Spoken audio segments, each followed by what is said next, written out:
Hello everyone, welcome back to remarkable studies. आज हम school management का एक और इम्पॉर्टेंट टॉपिक करने जा रहे हैं जो है need importance of school organisation and management.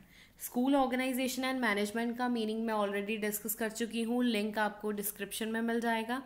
ये है हमारा सीरीज़ का पार्ट 2 जिसमें हम सिर्फ और सिर्फ डिस्कस करेंगे नीड एंड इम्पॉर्टेंस। चलिए स्टार्ट करते हैं। वीडियो को स्टार्ट करने से पहले आप यहाँ पे एक चीज़ देखिए, मैंने यहाँ पे 3 क्वेश्चंस लिखे हैं। क्वेश्चंस हैं, नीड इम्पॉर्टेंस बतानी है तीनों क्वेश्चंस में, बट लिखने का क्राइटेरिया देखिए। पहले क्वेश्चन में मैंने लिख दिया दोनों के बारे में कि आप ऑर्गेनाइजेशन और मैनेजमेंट दोनों की नीड इम्पॉर्टेंस बताओ।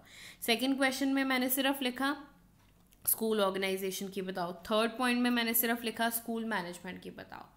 इसलिए यहाँ पे ये चीज़ कंसिडर करनी ज़रूरी है कि तीनों में से आपको कोई भी क्वेश्चन आए, जो पॉइंट्स हम आज इस वीडियो में करेंगे आपने उन्हीं पॉइंट्स को लिखना है। दोबारा से मैं ये चीज़ बोल रही हूँ, क्वेश्चन में चाहे ये दोनों चीज़ें इकट्ठी आ जाएं चाहे अलग अलग आएँ, आपने जो मैं पॉइंट्स बता रही हूँ वही वाले पॉइंट्स लिखने हैं। अलग अलग पॉइंट्स रेडी करने की कोई ज़रूरत नहीं है, आप सिमिलर पॉइंट्स दोनों क्वेश्चंस में लिख सकते हो। चलिए देखते हैं कौन से पॉइंट्स आपने लिखने हैं। सबसे पहला है attainment of pre determined objectives. Attainment का मतलब होता है अचीव करना, प्री डिटर्मिन्ड का मतलब होता है ऑलरेडी सोचे हुए। ऑब्जेक्टिव्स आपको पता है जो हमारे स्कूल का मेन मोटिव है, गोल्स कह सकते हैं हम। सो जो स्कूल ऑर्गेनाइजेशन एंड मैनेजमेंट है वो एक स्कूल को हेल्प करती है स्कूल के द्वारा सोचे गए गोल्स को अचीव करने के लिए। Every school have some goals to achieve. हर स्कूल का गोल होता है कि हमने क्वालिटी एजुकेशन देनी है अपने स्टूडेंट्स को, 100% रिजल्ट लेके आना है अपने स्कूल का।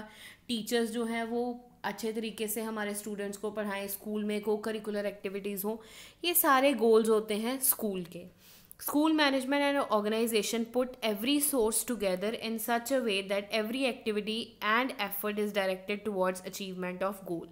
School management and organisation process जो है वो एक स्कूल के सारे एफर्ट्स को डायरेक्ट करता है स्कूल के गोल्स को अचीव करने के लिए।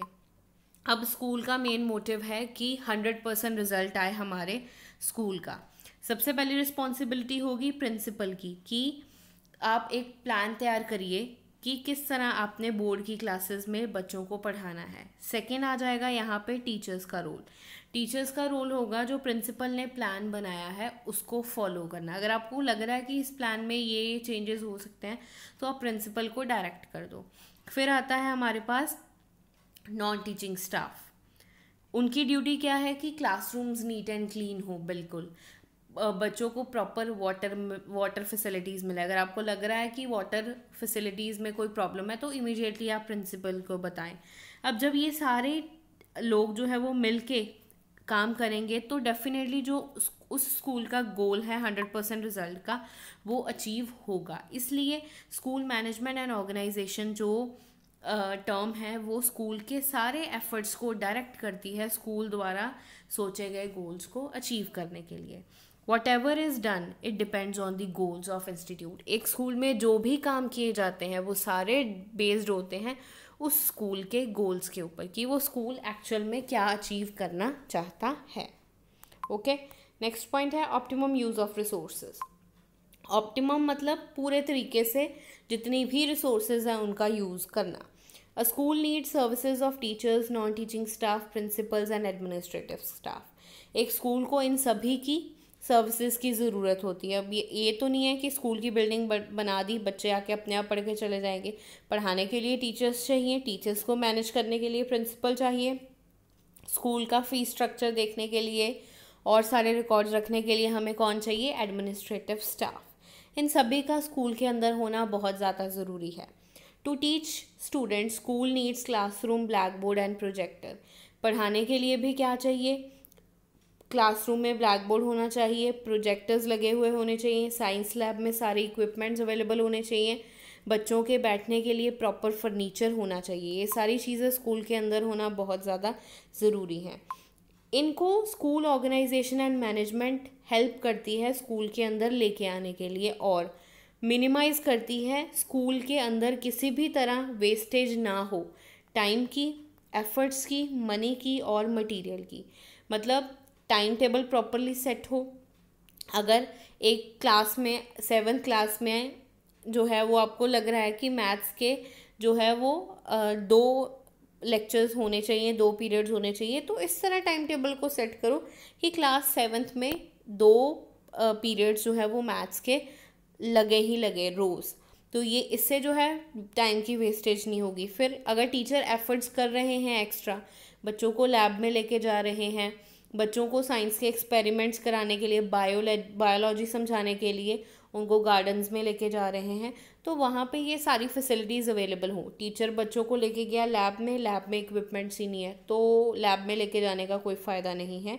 School organisation and management process जो है वो हेल्प करता है सारी रिसोर्सेज को अवेलेबल कराने के लिए, और वो इंश्योर करता है कि जितनी भी रिसोर्सेज हैं उनको प्रॉपरली यूज़ किया जाए ताकि स्कूल को अप्रोप्रिएटली चलाया जा सके। क्योंकि अगर रिसोर्सेज अवेलेबल ही नहीं होंगी तो स्कूल अप्रोप्रिएटली नहीं चल पाएगा, और रिसोर्सेज अवेलेबल हैं बट उनको यूज़ ही नहीं किया जा रहा, फिर भी उन रिसोर्सेज का कोई फ़ायदा नहीं है। School organisation and management help करता है स्कूल की रिसोर्सेज को प्रॉपरली यूज़ करने के लिए।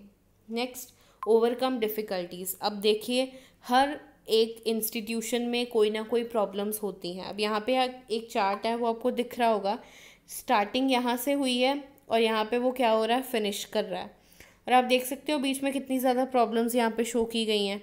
बारिश हो रही है, बिजली चमक रही है, फिर आगे बारिश हो रही है, और अब देखिए हर्डल्स कितने, अप्स एंड डाउन्स कितने आ रहे हैं यहाँ पे। ये एक मतलब कि पिक्चर जो है ये समझा रही है कि अगर आप किसी भी चीज़ को स्टार्ट करते हो ना, तो उसको फिनिशिंग लाइन तक ले जाने से पहले आपको बहुत सारी प्रॉब्लम्स को फेस करना पड़ता है। स्कूल में भी बहुत सारी प्रॉब्लम्स आपको फेस करनी पड़ सकती हैं। हो सकता है कि जिस जगह पे आप स्कूल बनाया है आपने, वो कुछ लैंड जो है वो गवर्नमेंट के पास थी, ये प्रॉब्लम हो सकती है। सेकंड ये चीज़ हो सकती है कि आपने प्रोजेक्टर्स का ऑर्डर दिया था, कंपनी ने एंड टाइम पे बोल दिया कि हम आपको प्रोजेक्टर्स डिलीवर नहीं कर सकते। ऐसे बहुत सारे इश्यूज़ जो हैं वो स्कूल में हो सकते हैं। उनको ओवरकम करना, उनको ख़त्म करना बहुत ज़्यादा ज़रूरी है। अब देखते हैं एक्सप्लेनेशन क्या है। Right path always includes difficulties. अगर आप किसी एक रास्ते को फॉलो करते हो कोई गोल को अचीव करने के लिए, तो आपको रास्ते में बहुत ज़्यादा सारी प्रॉब्लम्स को फेस करना पड़ता है। स्कूल्स को भी डिफरेंट प्रॉब्लम्स को फेस करना पड़ता है। School organisation and management follow different functions to overcome difficulties. इन डिफ़िकल्टीज़ को ख़त्म करने के लिए एक स्कूल जो है वो डिफरेंट फंक्शंस परफॉर्म करता है, जिसमें सबसे पहला है प्लानिंग। प्लानिंग का मतलब है वो कोई काम करने से पहले ही एडवांस में ये चीज़ सोच लेते हैं कि इस चीज़ को कैसे करना है। स्कूल ने सोचा कि इस साल वो अपने स्कूल में इंटर डिपार्टमेंट कॉम्पिटिशन्स कराएंगे। जैसे आपको पता है कि स्कूल के अंदर हाउसेस होते हैं डिफरेंट, जैसे वो कोई हाउसेस का नाम रख देता है रोज़, टूलिप, सनफ्लावर, ऐसे डिफरेंट नेम्स दे के हाउस जो है वो बना दिए जाते हैं। तो यहाँ पे स्कूल ने पहले ही प्लानिंग कर ली कि इंटर डिपार्टमेंटल अगर उसने जो है कॉम्पिटिशन्स कराने हैं, तो वो पहले डिफरेंट स्टूडेंट्स को जो है वो हाउसेस में डिवाइड कर दे। इस तरह जो है वो प्रॉब्लम नहीं होगी और इजीली इंटर डिपार्टमेंटल कॉम्पिटिशन्स जो है वो करवाए जा सकते हैं। फिर स्कूल फॉलो करता है ऑर्गेनाइजिंग को। ऑर्गेनाइजिंग मतलब कोई भी काम स्कूल में कराया जाएगा तो प्रॉपर पैटर्न फॉलो करके कराया जाएगा। रिटन रिकॉर्ड्स मेंटेन किए जाएंगे, किसने ये वाली एक्टिविटी कराई है वो पूरा रिकॉर्ड जो है वो रखा जाएगा। फिर स्टाफिंग मतलब कि जब स्कूल में टीचर्स को अपॉइंट करना है ना, तो प्रॉपर प्रोसेस फॉलो किया जाएगा। रिटन टेस्ट होगा, फिर उनका इंटरव्यू होगा, हो सकता है उनको क्लास में डेमो देने के लिए भी कहा जाए। इस तरह इन सारे क्राइटेरियाज को फॉलो करके टीचर्स की सिलेक्शन होगी। इससे स्कूल में कभी भी कोई भी प्रॉब्लम नहीं आएगी, और अगर कोई प्रॉब्लम आ भी जाती है तो इन फंक्शंस को यूज़ करके उन प्रॉब्लम्स को अप्रोप्रिएटली ठीक किया जा सकता है। Next point, growth and development. School management and organisation follows proper planning, organisation and direction. ये चीज़ हम डिस्कस कर चुके हैं कि एक स्कूल प्रॉपरली चीज़ को प्लान करता है, ऑर्गेनाइज करता है। डायरेक्शंस मीन्स कि क्लियर कट डायरेक्शंस जो है वो प्रोवाइड की जाती हैं कि इस टीचर की ये ड्यूटी है, इस टीचर की ये ड्यूटी है, ये टीचर ये एक्टिविटी परफॉर्म करेगा। इससे क्या होता है, किसी के बीच में प्रॉब्लम क्रिएट नहीं होती। अब पता है टीचर ए को कि मैंने पूरा अटेंडेंस का रिकॉर्ड मेंटेन करना है, तो ये टीचर ए की ड्यूटी है डेली बेसिस पे एक रजिस्टर मेंटेन करना कि हमारे स्कूल में इस दिन में कितने बच्चे प्रेजेंट थे, कौन कौन से बच्चे एब्सेंट थे। तो वो सारा रिकॉर्ड जो है वो टीचर एक खुद ब खुद ही मेंटेन करेगा। All these activities help a school to grow and develop on sound footing. अब एक स्कूल में proper planning, organising, staffing, directing follow करके सारे काम किए जा रहे हैं तो वो स्कूल बहुत जल्दी से ग्रो करेगा और डेवलप करेगा। अब आपने प्लानिंग की कि इस साल हमने 100% रिजल्ट लेके आना है अपने स्कूल में, एक्स्ट्रा क्लासेस लगवाई, प्रोजेक्टर्स आपने इंस्टॉल कराए, एक्टिविटीज़ बच्चों को कराई गई, आपके स्कूल का रिज़ल्ट 100% आया। आपने पैम्फलेट छपवा दिए, न्यूज़पेपर्स में ऐड दे दी कि इस साल हमारे स्कूल के इतने बच्चों की मेरिट आई है, तो इससे आपके स्कूल को अपॉर्चुनिटी मिलेगी ग्रो होने की, और नेक्स्ट ईयर आपके स्कूल में डेफिनेटली ज़्यादा एडमिशन्स आएंगी क्योंकि लोग अवेयर होंगे, उनको पता चलेगा कि स्कूल का 100% रिजल्ट आया है, इतनी अच्छी फैसिलिटीज़ ये दे रहे हैं, हमने अपने बच्चों को इस स्कूल में पढ़ाना है। Adequate growth and development provides a sense of security and satisfaction among the people who are associated with the school. अब एक स्कूल ग्रो कर रहा है, आपने नया स्कूल शुरू किया, स्टार्टिंग में आपने देखा कि on an average her class में 20 से 25 स्टूडेंट्स पढ़ रहे हैं। उस साल बहुत मेहनत करवाई आपने अपने स्कूल में बच्चों को, रिज़ल्ट अच्छा आया और नेक्स्ट ईयर एडमिशन्स और हुई और हर क्लास में 25 से 30 स्टूडेंट्स जो हैं वो आने स्टार्ट हो गए। तो इससे जो उस स्कूल में काम करने वाले टीचर्स हैं या बाकी स्टाफ है उनको एक सिक्योरिटी मिलेगी कि हाँ जी, हम जिस स्कूल में पढ़ा रहे हैं वो आगे से आगे और डेवलप करेगा, और वो सेटिस्फाई होंगे, उनके अंदर भी ये भावना आएगी कि हमने अपने स्कूल में अच्छे तरीके से सर्विसेज देनी है ताकि हमारे स्कूल का नाम अच्छा हो। नेक्स्ट पॉइंट है good learning experience. Learning experience यहाँ पे सिर्फ और सिर्फ स्टूडेंट्स के लिए ही नहीं है बल्कि टीचर्स के लिए भी है। लर्निंग एक्सपीरियंस का मतलब है कि इंटरैक्शन, बातचीत हो रही है या कोई पर्टिकुलर कोर्स करवाया जा रहा है, कोई प्रोग्राम स्कूल में करवाया जा रहा है या कोई और एक्सपीरियंस है जिसके थ्रू लर्निंग हो रही है। School organisations helps to arrange any such of the learning experience. जो स्कूल ऑर्गेनाइजेशन है वो हेल्प करती है इन सारे एक्सपीरियंसेस को स्कूल के अंदर लेके आने के लिए। यहाँ पे हम बात कर रहे हैं जैसे कि टीचर्स की ट्रेनिंग हो रही है, टीचर्स की ट्रेनिंग होती है ताकि टीचर्स को नए टूल्स के बारे में पता चले कि किस तरह वो इंटरैक्टिव वे में क्लास में पढ़ा सकते हैं, किस तरह वो प्रोजेक्टर्स यूज़ कर सकते हैं, पावर पॉइंट प्रेजेंटेशंस बना सकते हैं। तो ये इन सारी चीज़ों की नॉलेज टीचर को तभी होगी जब ये सारे एक्सपीरियंसेस उनको स्कूल के अंदर करवाए जाएंगे। तो स्कूल ऑर्गेनाइजेशन हेल्प करती है इन सारे एक्सपीरियंसेस को टीचर्स तक पहुंचाने के लिए। Learning resources, equipments, library, labs are arrange to achieve the goals of firm. School के अंदर प्रॉपर रिसोर्सेज होती हैं, इक्विपमेंट्स लाई जाती हैं, लाइब्रेरी के अंदर बुक्स अवेलेबल होती हैं, लैब वर्क कराया जाता है जिससे कि उनको, टीचर्स को और स्टूडेंट्स को लाइव एक्सपीरियंस मिलता है डिफरेंट चीज़ों को एक्सप्लोर करने के लिए।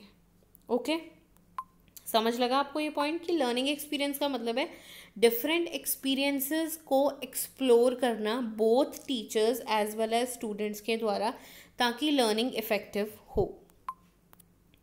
डिसिप्लिन एंड मोरल, ये सबसे इम्पॉर्टेंट पॉइंट है एक स्कूल में। डिसिप्लिन मतलब कि रूल्स एंड रेगुलेशंस को प्रॉपरली फॉलो किया जा रहा है, और मोरल का मतलब है कि जो टीचर्स का कॉन्फिडेंस लेवल है उसको बूस्ट अप करना, और अगर टीचर्स को ये लग रहा है कि वो गोल अपना नहीं अचीव कर पा रहे तो उनको मोटिवेट करना कि नहीं, हम अपने स्कूल के गोल्स को अचीव कर लेंगे। Discipline plays a pivotal role for smooth functioning of body of school. एक स्कूल को प्रॉपर तरीके से चलाने के लिए डिसिप्लिन ज़रूरी है। आपका स्कूल अब मॉर्निंग में 7:30 को स्टार्ट हो जाता है तो आपको ये रिस्ट्रिक्शन लगानी पड़ेगी टीचर्स पे कि 7:15 तक टीचर्स जो हैं वो स्कूल में पहुंचेंगे, और जो स्टूडेंट्स हैं 7:25 पे बेल हो जाएगी, 7:25 से पहले पहले स्टूडेंट्स का स्कूल के अंदर एंटर होना ज़रूरी है। ये सारी चीज़ें जो है वो डिसिप्लिन को स्कूल के अंदर मेंटेन करने में हेल्प करेंगी। A sound management of school maintains the discipline. Proper school की एक्टिविटीज़ को मैनेज किया जाता है जिससे डिसिप्लिन ऑटोमेटिकली मेंटेन हो जाता है। Moral of employees is boosted by offering monetary and non monetary incentives. जो स्कूल के एम्प्लॉयज़ हैं उनके मोरल को बूस्ट किया जाता है by offering monetary benefits. Monetary मतलब पैसे की फॉर्म में उनको बेनिफिट्स देना, जैसे कि सैलरी पैकेजेस अच्छे होने चाहिए। अगर आपको लग रहा है इस टीचर ने आपके इंस्टीट्यूशन में 5 साल तक काम किया है तो उनको सैलरी में इंक्रीमेंट देना चाहिए, जिससे टीचर्स का कॉन्फिडेंस मोरल और ज़्यादा बूस्टअप होता है। फिर है नॉन मॉनिटरी। नॉन मॉनिटरी होता है पैसे की फॉर्म में आप कुछ नहीं दे रहे बल्कि टीचर्स को अवार्ड्स दे रहे हो, उनको रिकॉग्निशन प्रोवाइड कर रहे हो। ये सारी चीज़ें आप फॉलो करके जो है एक स्कूल में टीचर्स को मोटिवेट कर सकते हो प्रॉपर डिसिप्लिन मेंटेन करने के लिए और उनके कॉन्फिडेंस को उनको मोटिवेट करने के लिए। Effective coordination. कोऑर्डिनेशन का मतलब होता है तालमेल। जितने भी मेंबर्स हैं उनके बीच में तालमेल होना बहुत ज़्यादा ज़रूरी है। जहाँ पे ये तालमेल बिगड़ा वहाँ पे आगे एक्टिविटीज़ परफॉर्म नहीं हो पाएंगी। School organisation and management help in bringing best coordination. Coordination proper तरीके से रखा जाता है। कई बार हम ये देखते हैं कि स्कूल के अंदर टीचर्स की गुट बंदी सी हो जाती है, मतलब कि साइंस के टीचर्स हैं उनका अलग ग्रुप बन गया, मैथ्स वालों का अलग बन गया, जो बाकी कॉमर्स के हैं उनका अलग बन गया। ऐसे ग्रुप्स बन जाते हैं स्कूल्स वगैरह में टीचर्स के। तो स्कूल ऑर्गेनाइजेशन एंड मैनेजमेंट इन ग्रुप्स को ब्रेक करने की कोशिश करती है। अब ये कैसे किया जा सकता है, जैसे कि आपने स्कूल में कॉम्पिटिशन्स ऑर्गेनाइज करने हैं तो आप टीम कैसे बनाओ, एक टीचर साइंस का रख दो, एक हिंदी का रख दो, एक मैथ्स का रख दो, एक कोई कॉमर्स का टीचर रख दो। 4 टीचर्स की टीम बन गई और हर टीचर अलग डिपार्टमेंट का। अब इनको एक्टिविटीज़ कंडक्ट कराने के लिए इकट्ठे डिस्कशन करनी होगी, मीटिंग्स कंडक्ट करनी होगी। इस तरह इनके बीच में कोऑर्डिनेशन जो है वो बढ़ जाएगा और ये एक दूसरे को समझना स्टार्ट कर देंगे और जो ये ग्रुप्स बन जाते हैं स्कूल्स के अंदर टीचर्स के, वो काफ़ी हद तक रिड्यूस हो जाएंगे। Coordination is establish between different departments. जो मैंने बात आपको बताई है कि साइंस, मैथ्स, हिंदी टीचर्स के बीच में कोऑर्डिनेशन इस्टेब्लिश किया जा सकता है। किस तरह किया जा सकता है, जो मैंने एग्जांपल आपको अभी बताई है उस तरीके से। Better outcome. अब कोऑर्डिनेशन आपने अगर अचीव कर लिया तो डेफिनेटली स्कूल की जो आउटकम है वो बेटर हो जाएगी। A sound school organisation includes everything systematic, purposeful and according to set AIIMS.